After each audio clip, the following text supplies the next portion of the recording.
Thanks for joining us from the Ohio AgNet, the voice you know with the news you trust studio, sponsored by BASF, where you can count on the trusted performance of Olivo seed treatment to protect your soybean crop. I'm Dusty Sonnenberg. Under cloudy skies, I've got 33 degrees on the barn thermometer, but with that breeze, it feels like it's in the low teens. A couple quick programming notes. Tune in on Monday as the Ohio Field Leader Roadshow makes its last stop for the year. We are down in Clark County at the farm of Brian and Jennifer Harbage. The Ohio Field Leaders, a project of the Ohio Soybean Council and your soybean checkoff. Also coming up on Wednesday, we'll have our monthly check-in with Farm Credit Mid-America. They'll be sharing the results of this year's Fight the Hunger, Stock the Trailer campaign.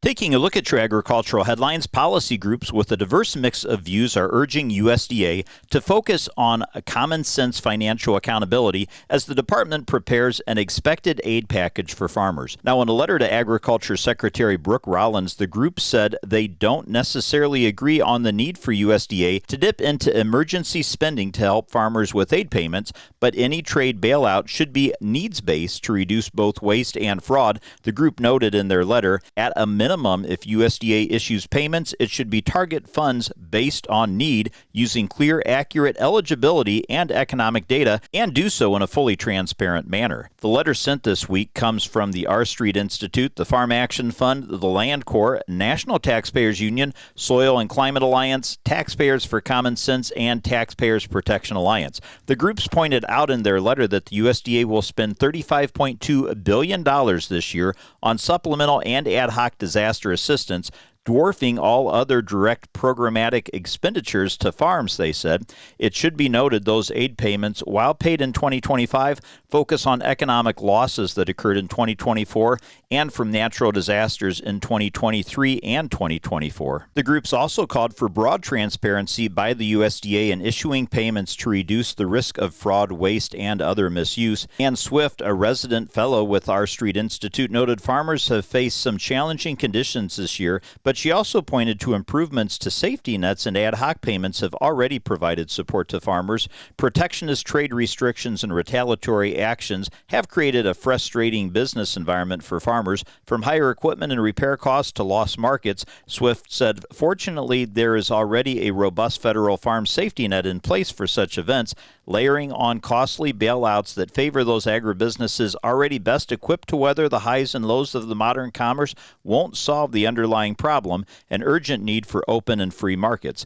Now, groups such as American Farm Bureau Federation have highlighted expected crop losses among major commodities as justification for a, quote, bridge payment that will carry producers until next October, when higher ag risk coverage and price loss coverage payments are expected. Now, this time of year, there's always surveys out there talking about the cost of the average Thanksgiving dinner, but I found an interesting one put out by the National Farmers Union that takes a look at some of the key ingredients in that Thanksgiving dinner and then correlates it back to the farmer's share that they get for that. So, for example, the turkey, they said, in the average price they used was $2.49 a pound. The farmer gets about 6 cents per pound out of that turkey that you're buying. For pumpkin pies and the pumpkins, if you're paying about $1.79 for a can of pumpkin puree, the farmer gets about 18 cents. When it comes to sweet corn, if you're buying that canned at a 5.25 ounce can, you're going to pay around $2.19 in some stores. The farmer would get about 36 cents. Your potatoes, if it's an 8-pound bag of russet potatoes and you cook them and mash them, again, your cost about $6.99. The farmer gets about 94 cents. If we look at the boneless ham, if you're having ham instead of turkey, a 2-pound boneless ham, you're going to pay about $12.98. The farmer's share of that, about $1.58. Let's get a check now on your Friday and through the weekend weather forecast, brought to us by Seed Consultants. Simply better performance, online at seedconsultants.com. Your Friday finishes out relatively boring. I'm Chief Meteorologist Ryan Martin. Quick forecast update for you here. Not much going on for the rest of this afternoon or even tonight, but tomorrow we start with a little sunshine trying to peek through before clouds build. Massive weather system is moving out of the Central Plains and into the Great Lakes and Corn Belt. I think this weather system is going to be largely sparing Ohio. At this point, I'm going to say a coating to maybe 4 inches of snow.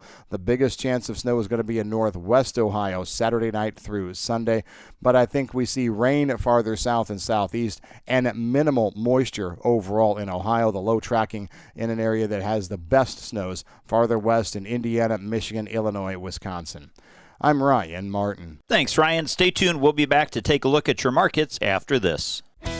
When you're buying seed, there's more to a transaction than money. You're exchanging time and trust, hoping each decision adds up at harvest. Seed consultant sales professionals don't take that lightly. With products made to excel in the Eastern Corn Belt and agronomic knowledge that stands up to the test, we're all about the same things you are: reliability and results.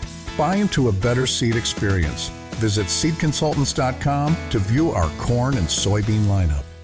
Let's take a look at how your markets close now in an abbreviated day of trade. Today's markets brought to us by Seed Consultants. Simply better performance online at seedconsultants.com. December corn closed today up 3.5 cents at $4.35 1/4. January soybeans closed 5 3/4 cents higher at $11.37 1/4. But wheat for July was down 2.5 cents at $5.55 1/4. This is the Ohio AgNet.